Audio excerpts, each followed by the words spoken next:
Hello, welcome one and all to A Stitch in Time.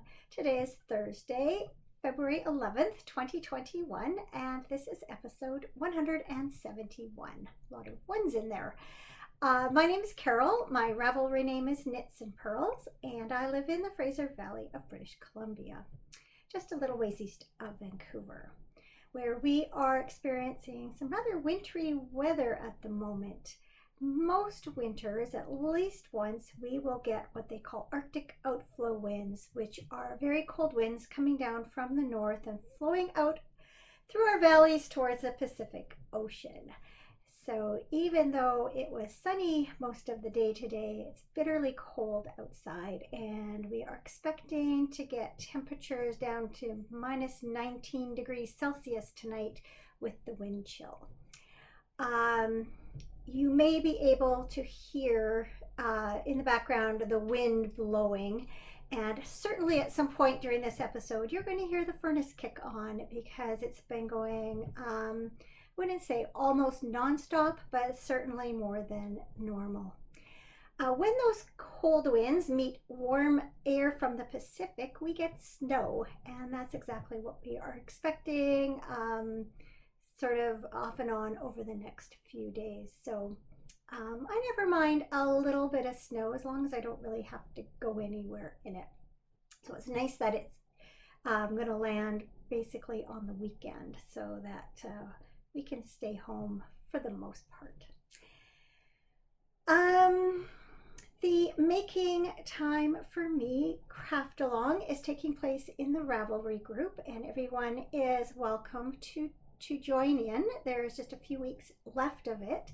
It will run until the last day of February, and after that I will draw some prizes from the craft along thread. It is a chatter only type of craft along, and by that I mean you don't actually need to finish anything. The whole point is that we're taking some time for ourselves to indulge in the crafts that we love to do.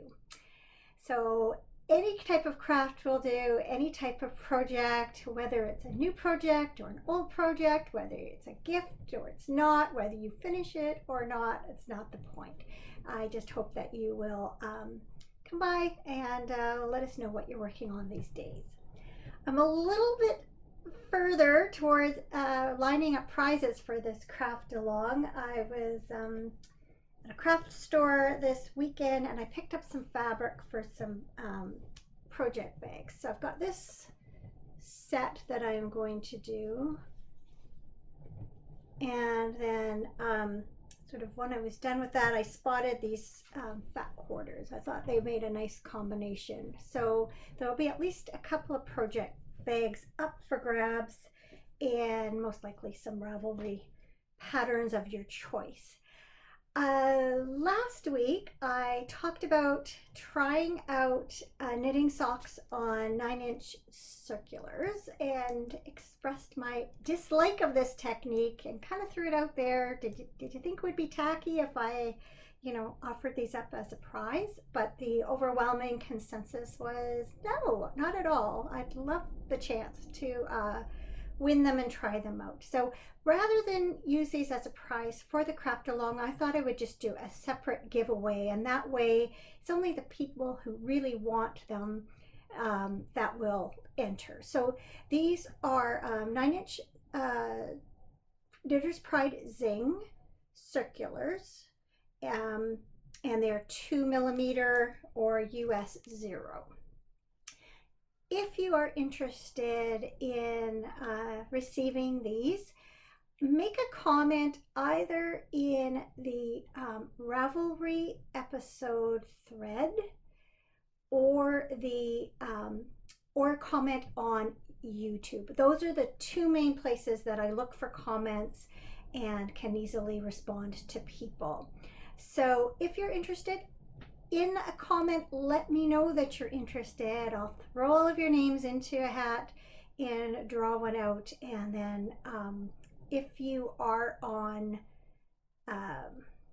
YouTube rather than Ravelry, I'll make sure that I give you an email that you can get in touch with me with your mailing information. So I'll just leave that open until my next episode, which is most likely sometime late next week.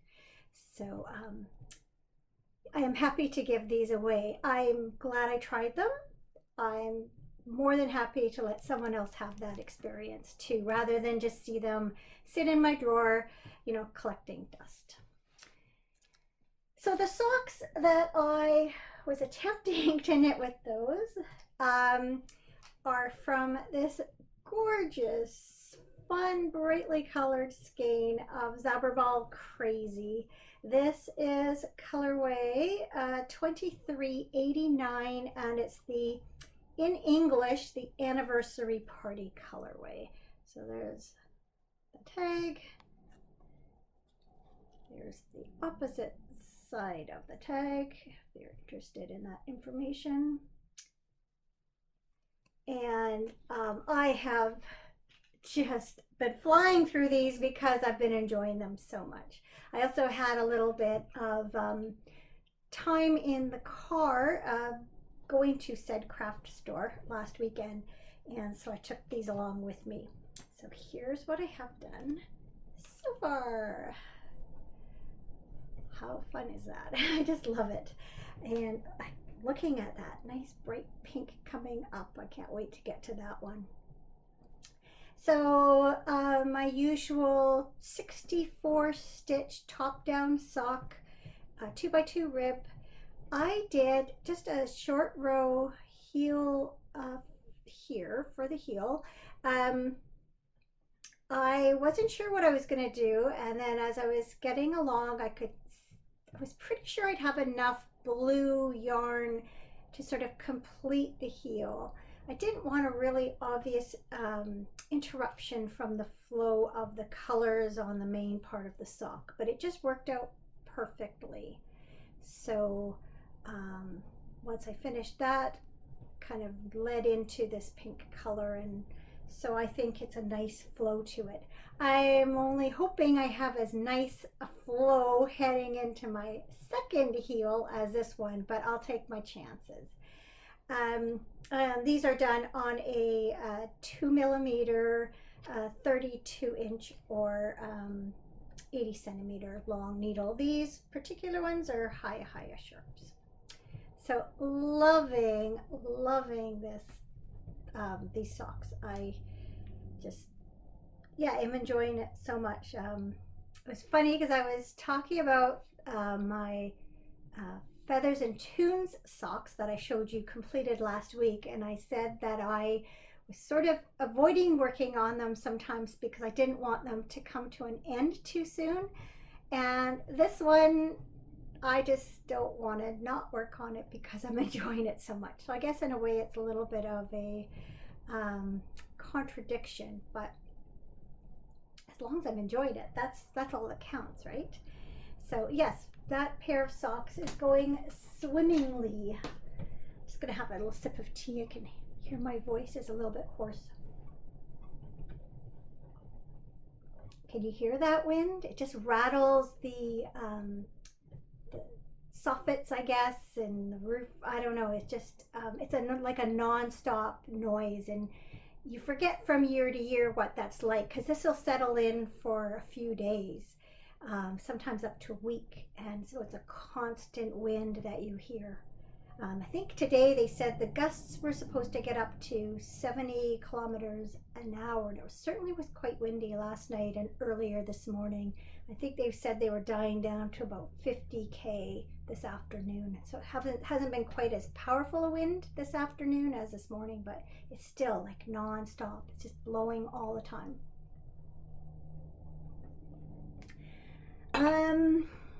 Let's see, next on the list, my Perfect Blend shawl. I am continuing to enjoy. I am knitting those with my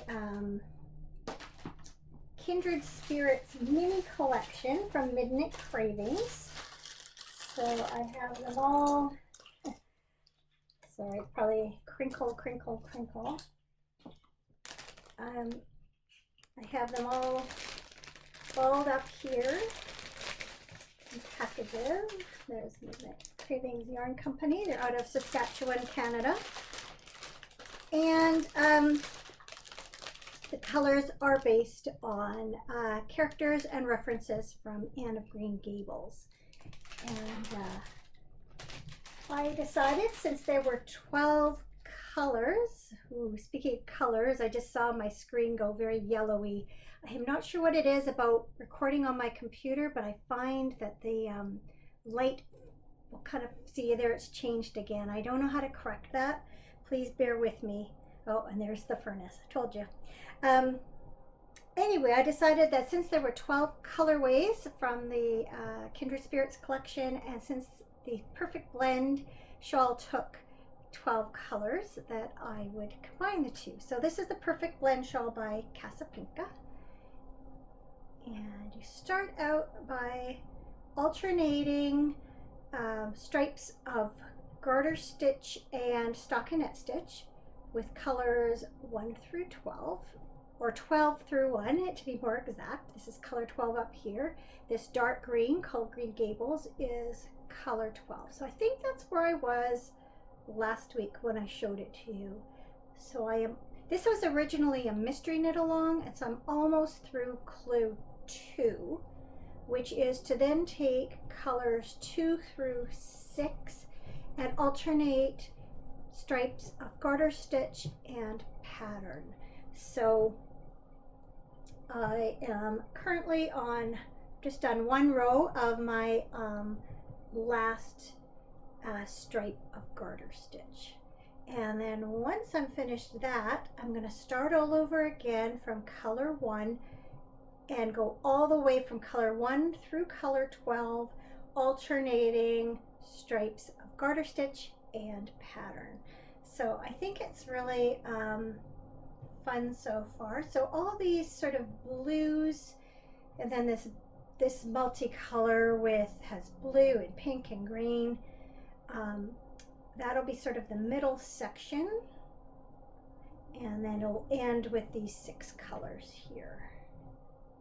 So I'm currently knitting with Gilbert Blythe. Yes, this is Gilbert Blythe. And this one is called Broken Slate. So they go together. So I won't go over all the colors again. I did that last week if you're interested. And I will at some point on my project page list all of the colors I've used for each number. But I haven't done that yet. Okay. So, again, tea, must have tea. Nothing fancy, it's David's tea, Irish breakfast tea. Even though it's 3:15 in the afternoon. Breakfast tea is good for any time. My next work in progress is called Love's Promise by Amanita. And that is a top-down raglan cardigan. As you can see from this photo, it features sleeves that are just past the elbow and then has this lace pattern that runs down each side seam. I am knitting it from Madeline Tosh Merino Light in the Dahlia colorway. That looks like this, or sort of looks like this. It's a little bit brighter on screen than in real life. And if you were watching last week, you know that I am knitting this to match a dress that I recently bought to wear to our son's wedding at the end of April. Just because the weather can be quite unpredictable that time of year, I wanted another layer. So it's coming along really well so far. I have knit as far as the bottom of the sleeves, have split for the body and sleeves, and then I've worked about 3 inches down so far. So there's a look at that lace that runs down the side. Can you see that okay? Maybe I'll do that. I know I talked a little bit about sizing last week. have a couple of beefs about the pattern, although I think it's well written in general. One issue I have is that it's not very good about. I found it difficult to choose which size to knit. It comes in sizes extra small up to extra large, but other than telling you that the model is wearing a size medium and she has a 36.5-inch bust, you aren't really given any other suggestions for how big around this cardigan is going to be around the bust line once you're finished. Part of that is because it is an open front cardigan and it doesn't meet in the front. But it would be helpful to have some idea even of the back measurement from side to side to give you some idea. The only measurements you get are a final waist measurement minus the front bands and hip measurement minus the front bands, which they tell you are 1 inch. But then because they don't meet in the middle, then it's a little bit, you're not really sure how much space is between the two front bands. It also gives you the arm circumference. So based on the information I had, I originally intended to knit this in a size medium. I am about a 37-inch bust, but I thought since it's an open front cardigan, that would be okay. I had also compared the arm circumference with that of my walk along by Anka Strick, which I was wearing in the last episode. And I compared the number of stitches in that armhole to the number of stitches in this one and felt like it would be large enough. But as I was increasing for the cardigan, I was looking at the number of stitches, and then I was comparing the number of stitches in the back to the number of stitches in the back of my walk along, which I thought fit quite well. And there was quite a difference. And long story short, I ended up with something closer to the large, although I don't even think it's exactly the same as it is for the large. That's another kind of pet peeve I have, or complaint I have about the pattern, is other than telling you to knit until the sleeve has X number of stitches, you don't have an idea of how many stitches you're supposed to have in your back and your fronts, which again would be helpful for figuring out sizing, because you could say, okay, when I split for the sleeves, I'm supposed to have, 90 stitches on the back, and if it's 6 stitches per inch, I can divide 90 by 6 and have an idea of how wide that back piece is going to be. I've just found it a little bit frustrating trying to decide what size to ultimately knit. So as I was getting closer to dividing for the sleeves, I tried it on, I held it up to my walk along, and I also held it up to the dress that I'm wearing it over, just to try and get the best measurement across the back. I didn't want it to be too far out on the shoulders. I wanted it to be just running along those raglan lines, and I didn't want it too deep in the armhole. So I think I landed on the magic numbers, which I think I ended up adding 4 stitches to each sleeve, and I think it might have been 4 or 6 stitches to the back. I can't remember exactly. I'll try and remember to put that in my notes when I get around to doing notes. But I did know that because my row gauge was off, that I was going to have to make can't remember what that measurement's called. It's not really an arm's eye, but the length from my shoulder to where I want my armhole to end. I knew I would have to knit a little bit more for that too. Again, the schematic or the pattern doesn't indicate that your measurement should now be this. They just tell you to separate for the sleeves, and they're assuming that you have the right row gauge. Having said all that, you know, it's basic top down raglan sweater, and I've certainly knit enough of those in the past to feel comfortable with the construction method, etc. And then right now, other than just this lace panel on each side, it's just stockinette back and forth. So it's coming along fine. I am hopeful that it will fit well, but as I say, I'm just a little bit disappointed in sort of a lack of some information in the pattern that I feel would be helpful. Rather than have to sort of stop and do the math myself, it would have been nice to know, you know, oh, when you reach this point, you should have X number of stitches on the front, X number of stitches on the back, and it should be this long. But I shall muddle through. Did I show you the back already? Oh, and another note I meant to say last week is last week I had started this sweater initially just knitting off one skein of yarn because I felt like the skeins looked very close to each other. It's you know, a tonal colorway, and I thought, oh, I'll be fine. I'm just gonna, you know, put down one and pick up the next.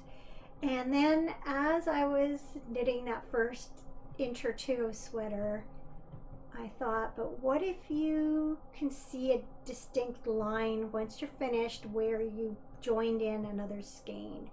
And I know from experience that it's not always visible when you're looking at the two skeins side by side, and sometimes it's not even that visible when you are looking at the sweater in real life. But I also know that photography will often pick up differences that you don't see yourself. And I just thought, I do not want to be looking at those wedding pictures forever and saying, oh no, look, you can see. So I had actually ripped it back out and recast on, and I am alternating skeins every 2 rows. So that just makes me feel much better about the whole thing. I do not enjoy alternating skeins. It's a nuisance. But I think in the end I'm going to be happier with that decision, and I'll guarantee you're not going to see a distinct line between one skein and the other. So right now I'm working on 2 skeins, and I think at some point I'm going to blend in the third one and then reserve some of the first 2 skeins for the sleeves, so that again there's not going to be a distinct line of where all the yarns join in. Okay, that's a lot about that. 2 more works in progress. I decided that it was high time I got cracking on my second Songbird Mitten. As you know, I'm really itching to cast on Dogwood Blossoms, which is a colorwork sweater, and I was resolved to finish the second of my Songbird Mittens. Well, actually I had to do the whole thing. I hadn't even cast on Mitten 2, but I was determined to finish my second mitten before I started my colorwork sweater. So there's mitten number 1, which I knit back in last January, a year ago. But I have made good progress on mitten 2. So, whoops. So there's the front and the back. These yarns are for the thumb, where you pick up and do the thumb. So I'm quite enjoying it. There's a lot of time that's gone by. Sorry, I just looked at that and went, oh, did I do that wrong? But I didn't. It's just the stitch that was hiding. I am knitting this from Blacker Swan. This is the Pebble colorway. This is the Diddle Dee Red colorway. And it is not as bright as what's showing up there. It's actually got a little bit of a, it's a bit of a pale red, if that makes any sense. It's not really a bright red at all. It's actually a very similar color to my winter jacket, like ski jacket style jacket, which is why I chose the colors. What else was I going to say about this? Oh,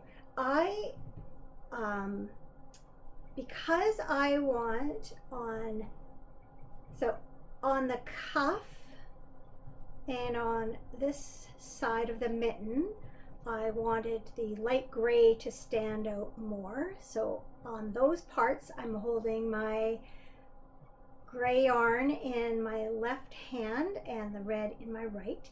And then when I get around to this side, I'm doing the opposite because I wanted that red to stand out against the gray background. Now, this obviously is not blocked. Colorworks, actually, I think it's, even enough. I'm pretty happy with it. It really definitely blooms and fuzzes up a bit after blocking, because I did block this mitten after I had knit the first. You can see it's a little bit fuzzier. Stitches are a little bit less distinct in some areas.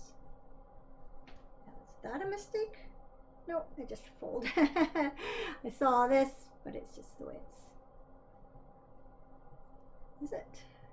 Yeah, it's just the way that it's pulled in there, because my tension's not perfect by any stretch. Anyway, happy with them so far, and anxious to have the second one done and be able to call that project finished and actually be able to wear them. This would be like the perfect weather, because of course they're like double thickness, and then they kind of not exactly felt together, but kind of felt together through blocking and then wear. So kind of regretting I didn't have them in time for this winter. And one last project. So last week I told you that, let's see here, the first pattern in Helen Stewart's Handmade Sock Society 4 had been released. They're called the Curling Mist Socks. And I said that I had kind of gone through my stash and nothing was leaping out at me. Pardon me.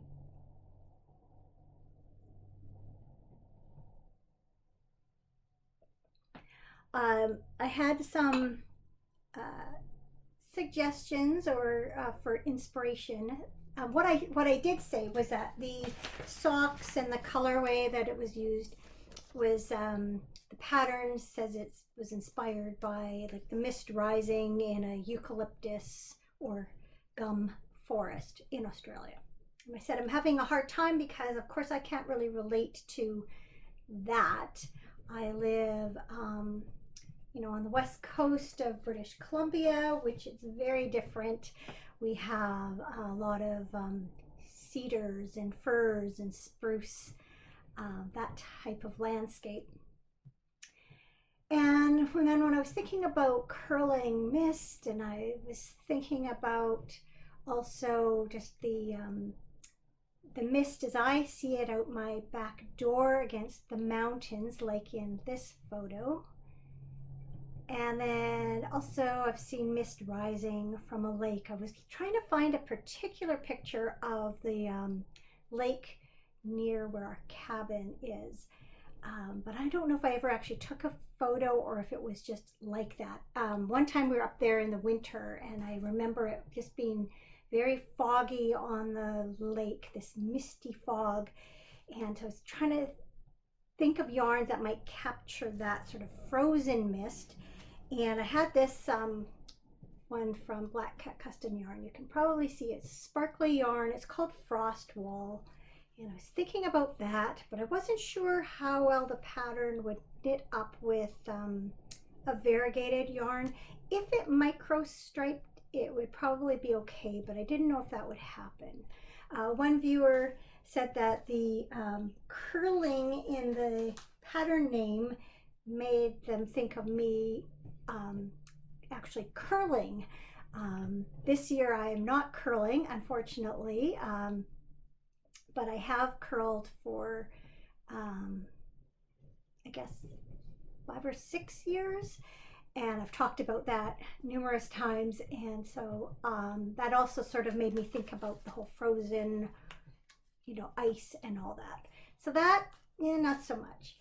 And then with this photo that I showed you, hang on,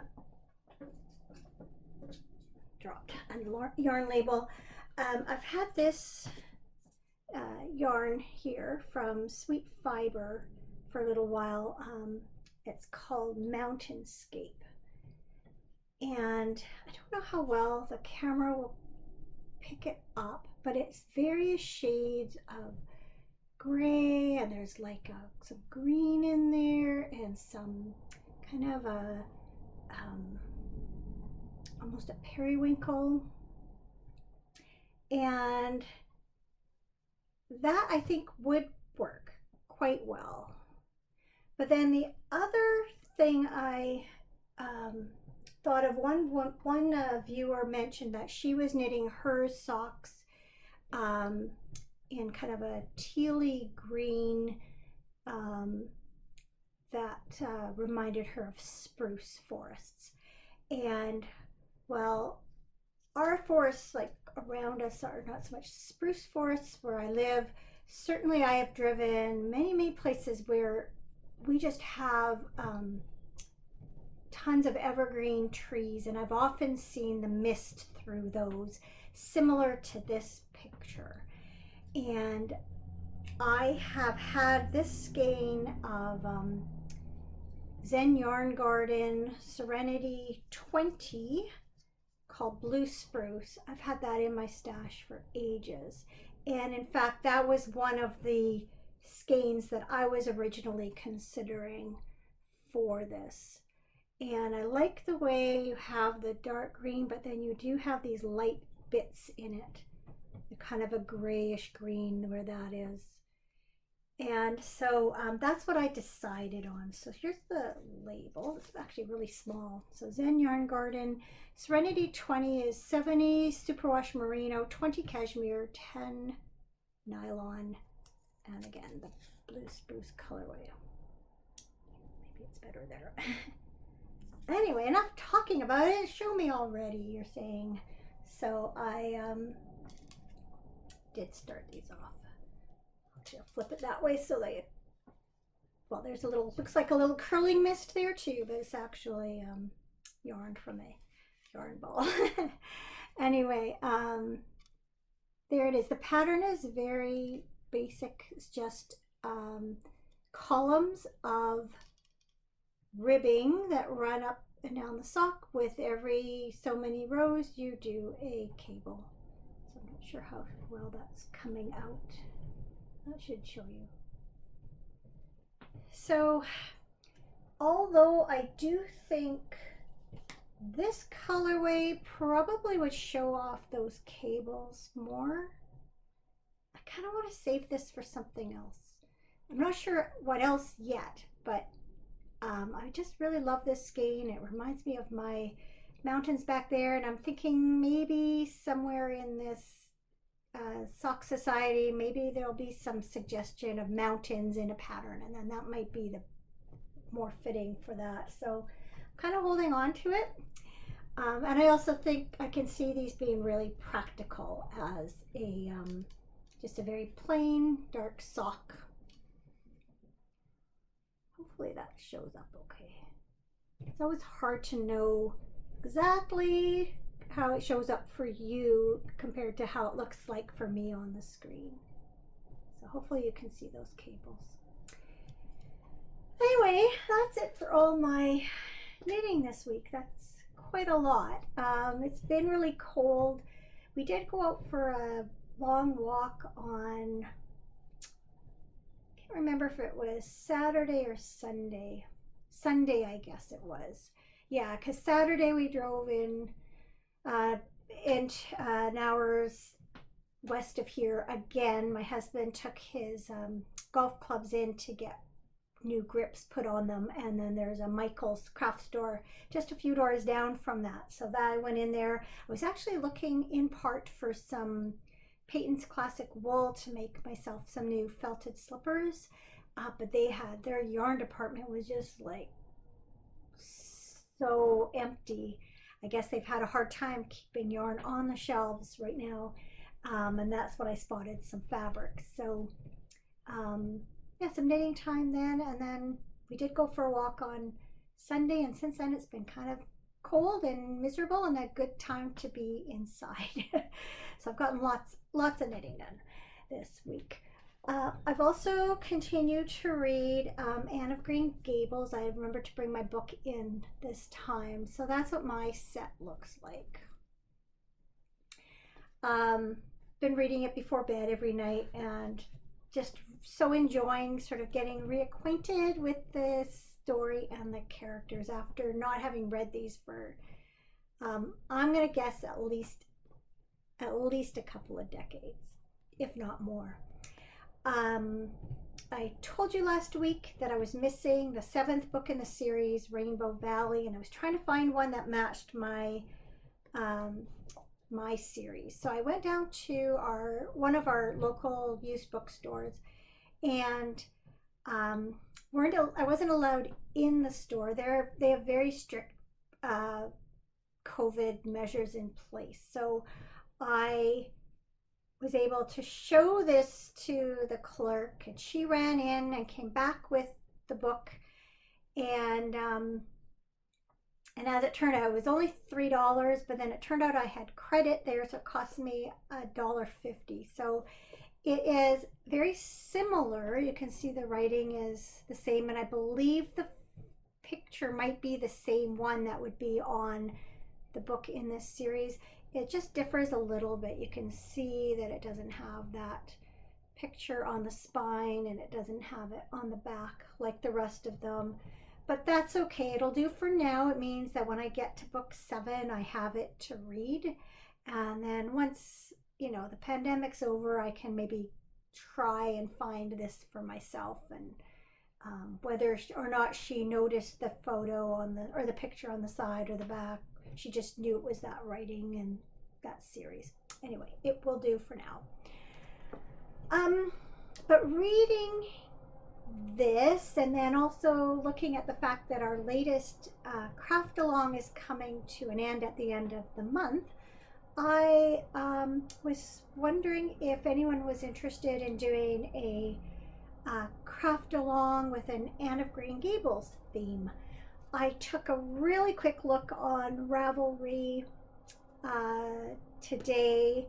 There are definitely some patterns that are Anne of Green Gables inspired by their names, or lots of Anne of Green Gables dolls, for I know there's a couple people at least that are taking part in the Making Time for Me craft along that like to make dolls and toys, so that might appeal to you.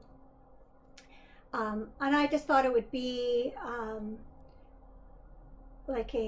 the idea of either using patterns and or yarns that are or fabric that are inspired by Anne of Green Gables. So you might knit a pair of socks out of a yarn that's called Green Gables, for instance, or you might knit, I know there were Kindred Spirits socks or something, and if you're a quilter, maybe there's a way you can tie it in, sort of holding true to my desire to keep these alongs as open as possible. I would say if you can convince me that it works, that it will work, we'll find a way to make it work, maybe.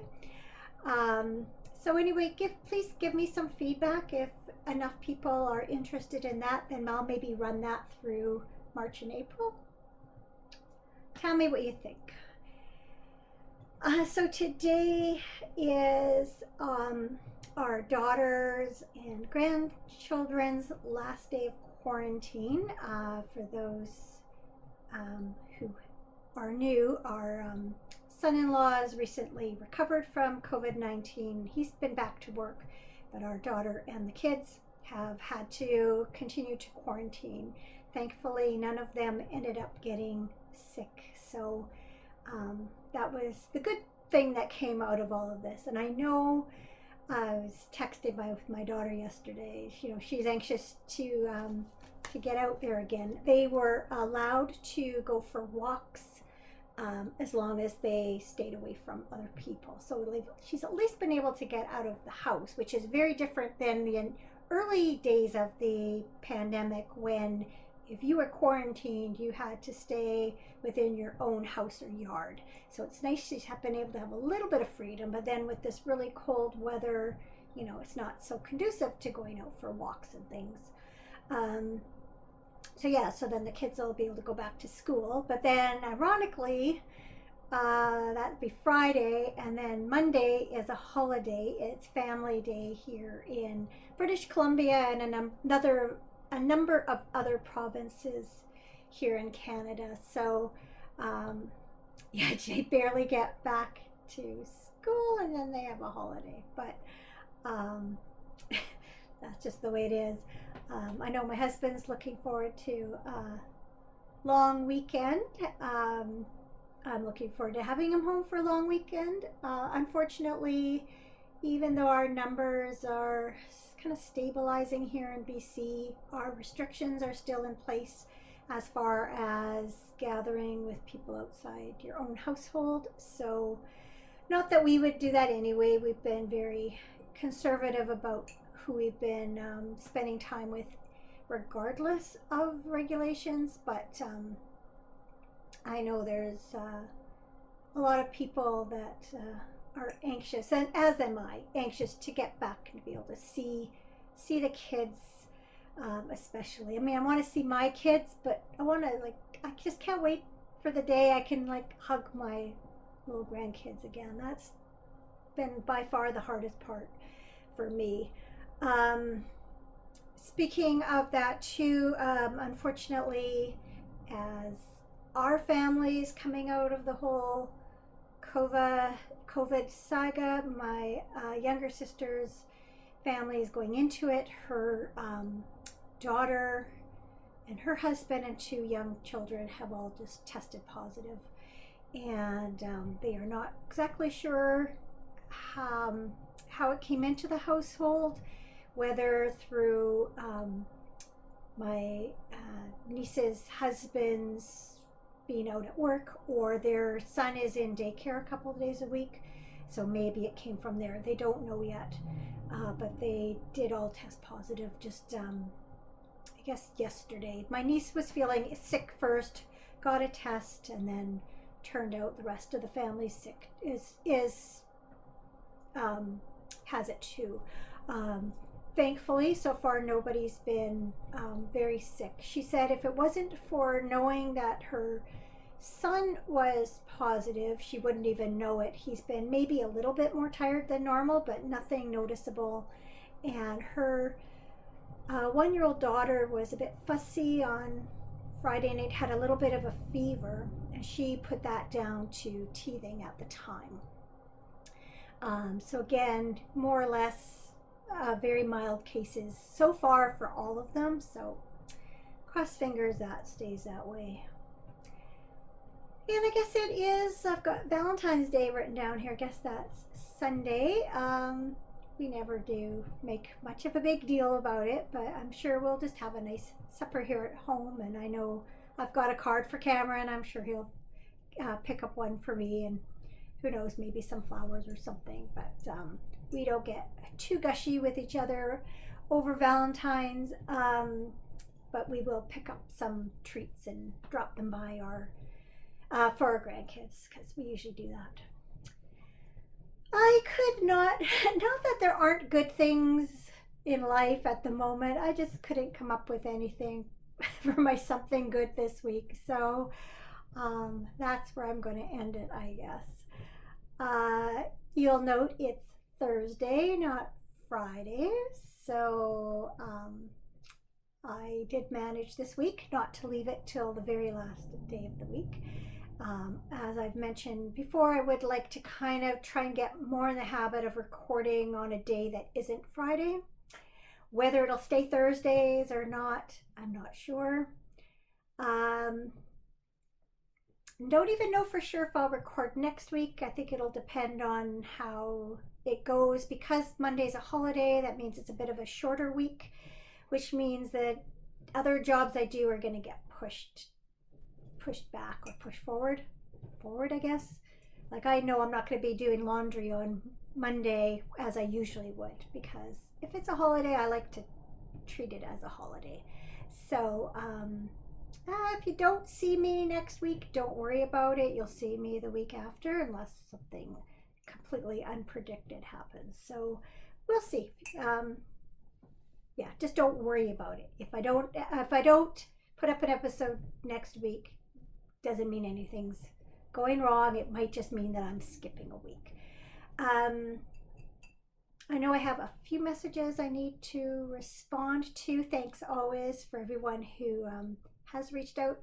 I always appreciate reading all your notes and appreciate the time that you take to write them. And I think on that note, I will just say thank you for watching as always. Happy Valentine's Day. Love doesn't just have to be, the mushy kind. So I hope that you spend time with people you love, whether you're sweethearts or not. Yeah, just take care, stay well, and I will see you again very soon. Bye.